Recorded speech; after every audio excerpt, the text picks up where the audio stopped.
Hey, Rainbow here, and I am not from Rivzilla. Anyway, I'm not making fun of those guys. Actually, Zach is really cool. So anyway, 2022 Triumph Tiger Sport 660. We're gonna take it for a spin today. Let's go.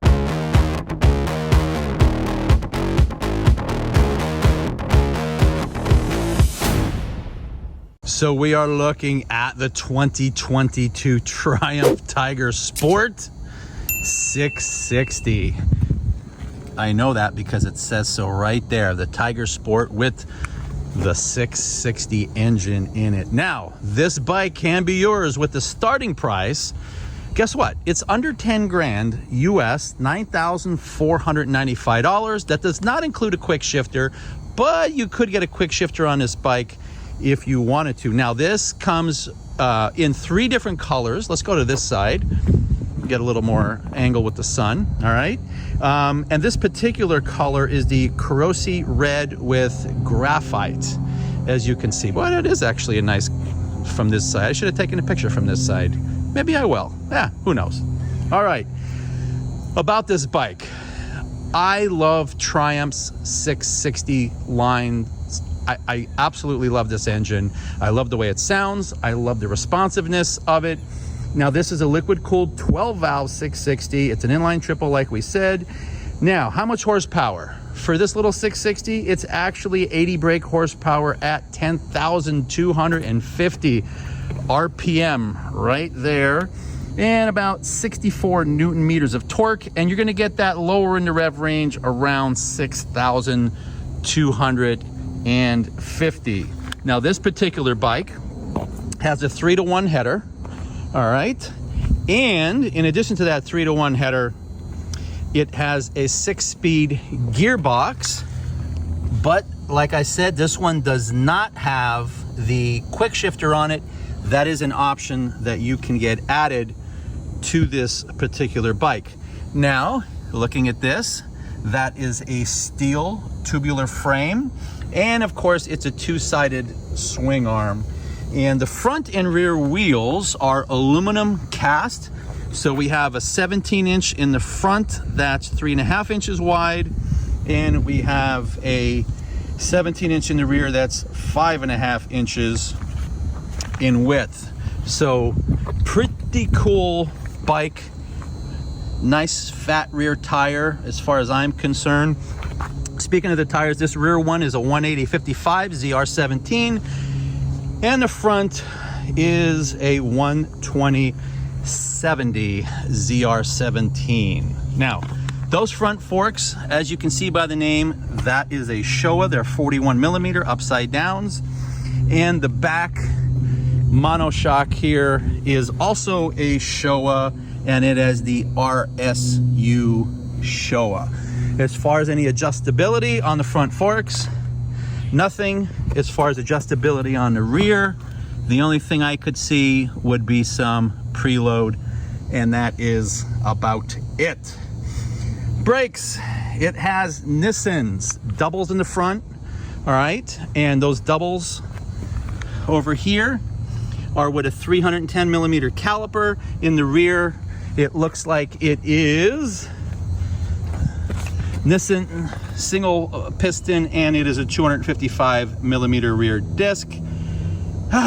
With that being said, this bike does have front and rear ABS, and in addition to the front and rear ABS, it does have traction control. Now, a little bit more about this bike. The seat, one whole piece for you or the passenger. And it comes with the passenger pegs, unlike like Indian, for example, with some of their models with, they don't do it. But anyway, so it comes with the rear pegs for your pillion. And this seat height right here is, ready for the drum roll, please, 835mm, which to those in the United States would be 32.87 inches. And the wet weight of this bike, rather impressive if I might say so myself. It is 455 pounds, or about 206 kilograms. Not too shabby. Now, Triumph says that you will get or should get about 52.2 miles to the gallon. So this is a really good commuter bike, and riding it over here, I did notice something that I'm going to talk about when we go for a spin on this thing.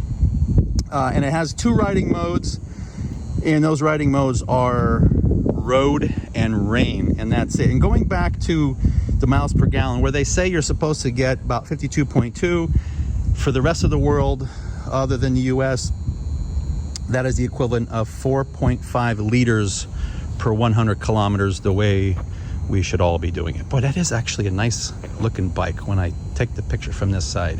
Very nice. Anyway, let's throw a leg over it, as I've heard others say before, and take it for a spin.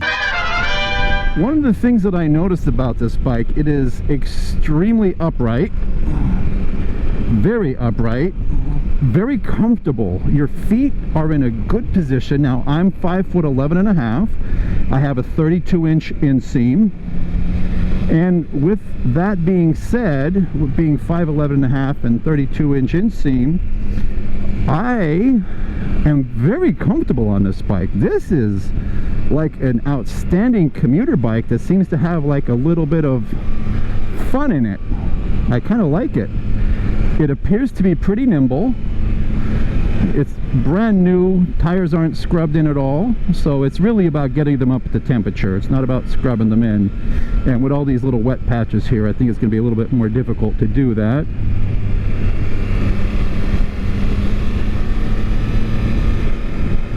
Very good. All right, so very comfortable seating position, but surprisingly upright. That is the one takeaway for sure, is that very upright. Okay, let's continue and take it on the road. Let's check flickability. This direction to this direction, not too shabby. Wow. This, I would much prefer to commute in this than commute in my RC390. This is nice. Okay, why am I liking this so much?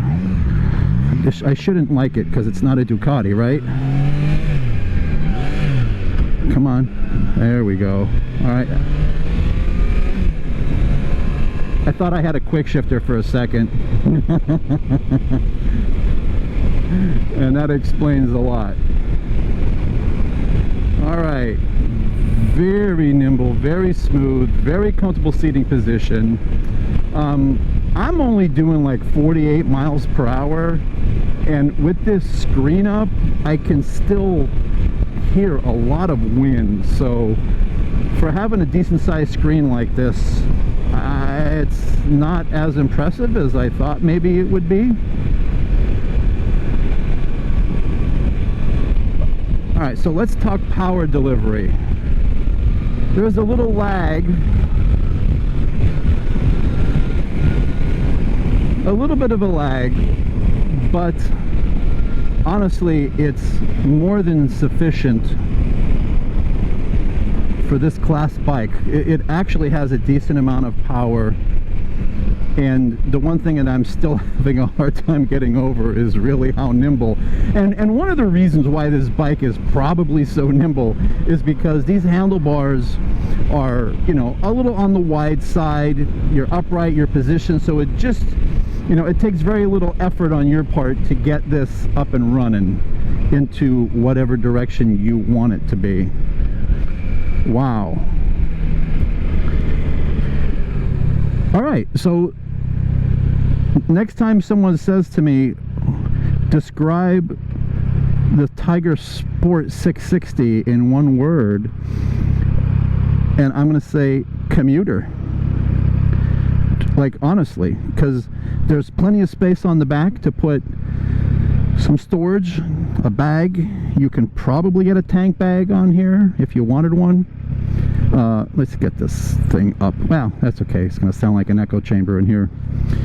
But really nice position. Now, these mirrors are pretty good too. They're not in the way of your shoulder. Like, your shoulders aren't blocking everything.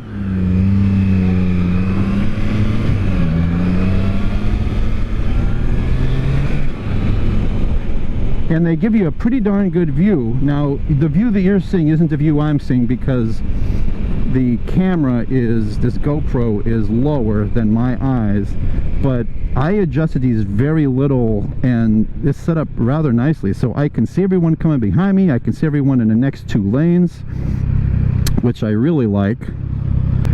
It is not a hydraulic clutch, it is mechanical clutch, and it is very easy to pull in. I only used 2 fingers and I didn't even really notice that it wasn't a hydraulic clutch. I don't know if I can make this or not. Normally I can't make this because of the timing, but it looks like the timing may actually work this time for this light. Now, see, I'm gonna have to make it. I'm committed. I'm committed. I should be committed, right? You see how she feels on the highway?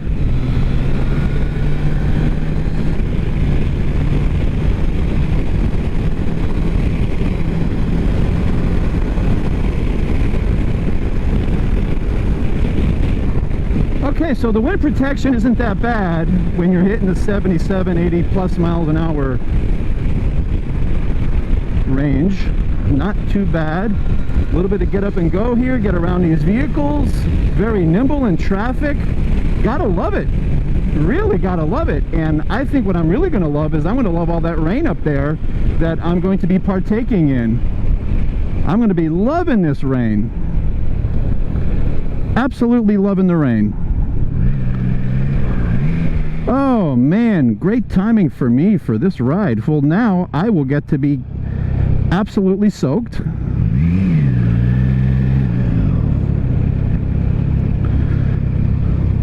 Yep, it's already raining now. Well, now we get to test it out in the rain. And it looks like there's Michelins on it. They look like the Michelin Road 6s. I don't know if they're the 5s or the 6s, but they are certainly of the Michelin variety. I also get to test out the GoPro to see how well it's going to handle. And right there is the dealer. I'm right across from the dealer. I'm so close, but look at that. But yet so far. If you can see the Ducati sign and Triumph sign over there. Oh, northbound on 95. Always interesting. You know, the worst part about this is that I normally only go 1 exit on this thing, which is about just under 2, like a mile and a half or so. And to me it's enough just to get a good feel for the bike, for the wind, for the speed, and I can kind of gauge best based on my history about what speed I can get it up to or within reason. But I'll tell you what, commuter me this Batman, this is a great bike. This is so comfortable. The seat feels comfortable. There's space to move back, to move forward. This position is good. The controls are decent. How's it feel on the wet pavement? Not too bad. Not too bad on the wet pavement. Can't complain about that. How about this wet pavement? How's it feel on this wet pavement? Woo! Don't know if it has a slipper clutch or not, but I'm not going to risk it with cold tires, fresh from the factory.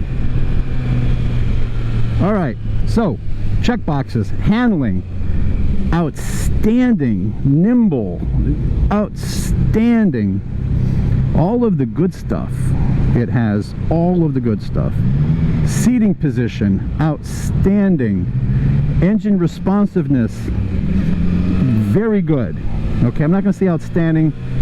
I love a lot about this bike, but I don't like everything about this bike, you know. And it's kind of hard when you're used to being on a motorcycle that is 170 horsepower. You know, it changes your perspective. The feel is different. Wow, life could be good. I can get this light too. I never get this light.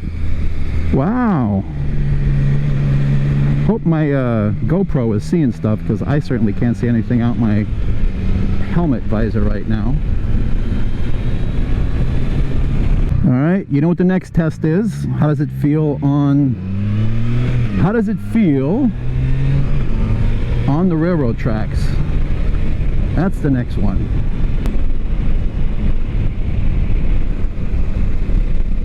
Very good. Boy, suspension feels really good. I wanted to test emergency braking, but I want to do that on dry pavement. I don't really want to do that on wet pavement. Yes, it has ABS, but that's not the point. The point is that I want this way. I might have to do emergency braking anyway, but nope, that guy knows where he's at. This looks pretty relatively dry here.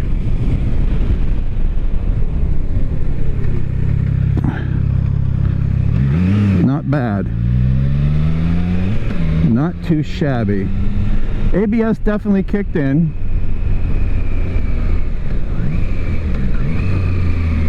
Oh, great. Let's right on metal. That's not slippery at all, is it? Whoa! Peeling out, baby. Just peeling out. There's not enough grip. So I just tried to do a wheelie, and all I did was spin the rear tire pretty good in second gear.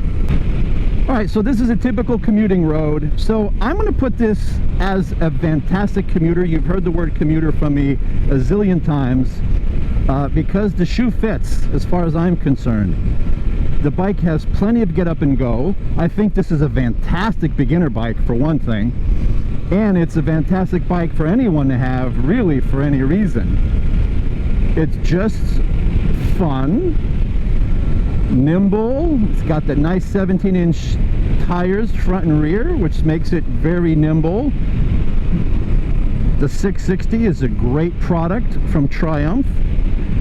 We just tested out the ABS, works perfectly fine. The traction control, not sure how well that worked because I just spun the tires up trying to do the rear tire up, trying to do a wheelie, which I probably shouldn't be doing because I didn't do a wheelie, I guess. So all I did was spin out. Alright. Oh, it's a little drier here. Oh, I just spun the tire again. Alright, so this thing has a lot of torque to spin the tire, but I was unable to pick up the front end on it. So, alright, for a quick ride with this thing, I am impressed and I really like it. And as usual, I have to thank Ian at Two Wheels World here in Pompano Beach. This is how you get there, off of Andrews Ave. Oh, first gear.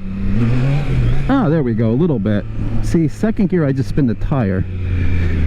Anywho, I think we're in good shape here. Time to put this bike away. Come down to Two Wheels World and see Ian if you like bikes like this. And I'd like to thank you. So please like, please subscribe, and let's put this thing away.